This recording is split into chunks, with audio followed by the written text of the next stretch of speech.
Call center director speaking. Listen, we finally got what Tory Lanez bodyguard slash driver had to say about the whole thing during the trial. If you remember, they didn't let him testify during trial because they said it would push into Christmas and they didn't want it to go into the holidays, which is fucked up because of niggas in jail for 10 years because y'all didn't want the shit to go through the holidays because people got families. Like he didn't have a family. Like it's weird. But I'm gonna go and read all of this and then just give my own synopsis of what's going on. And it says, Smith did not testify despite arguably being a key witness. Smith was not called as the people were not prepared. This is basically everything I just said. They were not prepared to cross-examine him, this, that, and the third. I can't pronounce his last name. Stipulated that Smith was not going to be summoned as the holidays were approaching. Basically everything I just said. So we're going to go to 12. Smith was going to testify to the following as contained in his verified statement. Although Smith did not see if the petitioner, which is Tory, or if Harris physically discharged a weapon, which is shot the gun, he saw Harris in possession of such.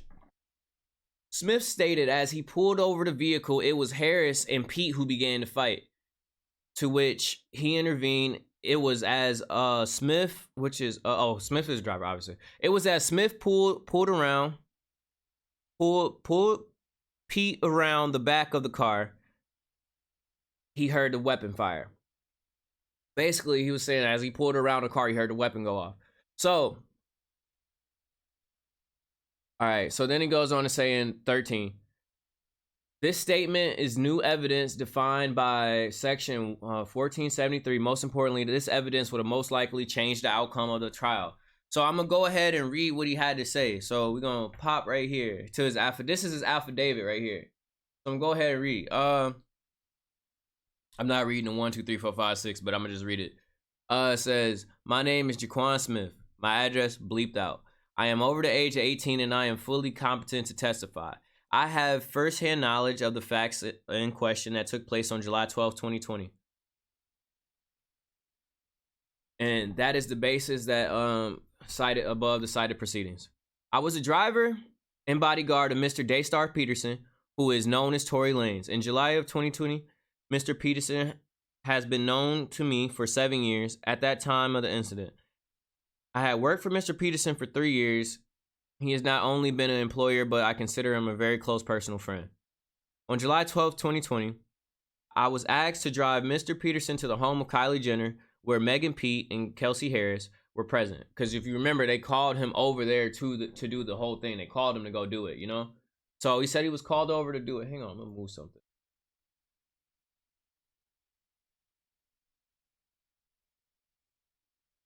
I see a kid a little bit.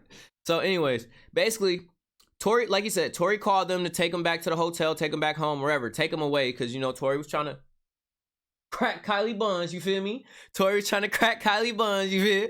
So, let's see. Mr. Peterson was at, Mr. Peterson was at Mrs. Jenner's house for approximately 2 hours when I received the call to come pick up Mrs. Harris and Megan and Kelsey. You have to call, pick them up.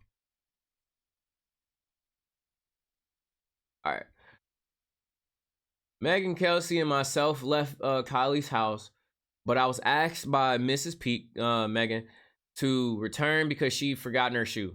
Which is, how do you get in a car without no shoes on and you just like, one, is you that drunk that you just forgot you left your shoe? Or you coming back to cop block? You feel me? It's either one or the two. That's what it is. It's either, like, really, it's either one or two. Either you're that drunk that you forgot your shoe, which is crazy because how'd you walk out? I mean, y'all was at the pool, but like, bitch, you got in the car with no shoes on. You got down the street, realized you ain't had no shoes on. And your shoes that important at this point? Like, go to bed. You feel me? No, you came back to cop block, Tory. That's what it was. But anyways, when we arrived at Kylie's house at this time, Kelsey stayed in the car while Meg exited. Meg did not enter the house at this time. She went around the back of the pool where Tory was. So she already knew where Tory. Man, look, we're gonna continue. Because it's fucked up because it's like boy's in jail right now for some BS. But let's continue. Both Meg and Tory returned to the car after a few minutes. Meg was bickering, and I was unsure of the exact words she was saying. She seemed upset. The four of us left Kylie's house. As I began to drive, Meg started to fight with Tory. They were going back and forth. I remember Tory saying to Meg, Tory saying, my bad. I'm just not trying to read Mr. Peterson, Mrs. Pete. I'm not trying to read that shit when I know it's Tory and Meg. So just bear with me. I remember Tory saying to Meg that he was gonna tell Kelsey like what was going on. Basically, like, look, I'm hitting both y'all hoes. Like, yeah, and it is what it is. Like, it is what it is. You feel me? So, no. I do not remember what was going on. Oh, I do not remember what street we were on, but Meg asked me to stop the vehicle, so I stopped as she asked. And Meg went to sit down on the nearby bus stop. Tory got out and spoke with her. About 2 minutes after that, they returned to the car. I began driving again. So that goes back. She did say she got out the car. He went and talked to her. They got back in the car. Didn't say nothing physical happened. Didn't say nothing. Like, nothing physical happened. No abuse happened. No nothing. So Meg started arguing again as they drove. Come on now. You know how it is. Like, that argument ain't never really over. Meg started arguing again as they was driving. And Kelsey asked what was going on. Tory told her what was going on. Okay, let me read it. Tory told her that him and Meg have been dating and intimate. Kelsey was upset because she and Tory have been fucking. So basically, he spilled the beans, and then now Kelsey mad. So, in the same manner, prior to any relationship with Meg, blah, blah, blah, Meg and Kelsey began fighting. I pulled over to stop them. Meg and Kelsey both got out of the vehicle and continued to fight, both verbally and physically. Now, if you remember, when they played Kelsey's tape to the police, she said Tory got out the car, dog walked her, dragged her, pulled her by her wig, everything, beat her up, beat up Meg. Like, nigga was out there just like Incredible Hulk, you feel me? That's what she said he was out there doing. That's what she said though. Like, that's what she said. But now it come out you was getting lumped up by your best friend. But hey, let's continue. I pulled that's where I just left off. Yeah, bro. Okay. Both verbally and physically. I broke up the fight and was pulling Meg towards the back of the car. I saw Miss Harris with the gun in her hand, and Mr. Peterson ran behind Meg. Well, okay, wait, hold on. I saw Kelsey with the gun in her hand, and Tory ran from behind Meg and myself towards Kelsey. Okay, so basically this nigga Captain Savo. So Tory and Kelsey began struggling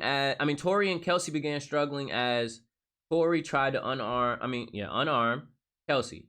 I was still pulling Meg and did not see who shot the weapon. I was luckily not harmed, and in my opinion, Meg was also fortunate to not be harmed. Like, you got shot, but you got shot. She didn't look. That's just pulling teeth. You got shot, but you got shot, but you didn't die. The whole incident happened so quickly. It was just within a couple of minutes. I saw Kelsey. Oh, no, it's the same thing that he said, but yeah, same thing he said. So then we'll go to 15 right here. I wanted to present this evidence during Tory's trial, but was prevented by the district attorney as they were not ready to cross-examine me.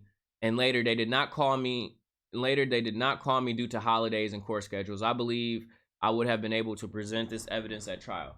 So basically, if he was able to present this, it would have changed the whole trial, because even that witness that they had said that was at the house, like the little foreign nigga, he said he saw Tory with the gun, he saw Kelsey with the gun. So basically that confirms what he's saying, because this is the only nigga. I mean, the other niggas, like, you can only take a foreigner because like the niggas only can speak so much, like speak very well to a point. They can't really speak for real. So it's like, this nigga's sober, he's there. This would have changed the whole thing, because it goes along with what the fucking other witness said. He saw both of them with the gun. So Tory, honestly, my personal opinion, this is what I believe. I believe Tory probably got the gun from her. Like, I believe she probably shot that bitch as they was arguing and tussling for that shit, for sure. Probably shot that bitch. And I believe after she shot that bitch, that nigga grabbed the gun, started shooting the rest of the rounds off. Probably shooting the rest of the rounds off so don't nobody get hurt, and they was gonna get in the car and dip out. But Shorty got hit. I mean, Shorty, like, the bullet shrapnel hit her in the fucking leg, and it was that. And that's what I believe happened. I don't believe she got shot. Like I don't believe in. Like, I don't believe she got shot. I believe she probably, yeah, probably did get shot at for sure. Probably got shot at. I mean, got shot at. I'm gonna say she got shot at. I don't believe she got shot, and I believe Tory is trying to empty the clip, not on her, just to make sure don't none of this bullshit happen. Cause it's like you pulling the gun out on your friend. Like, shit's crazy to me. But what y'all think? What y'all think? That's just my personal opinion.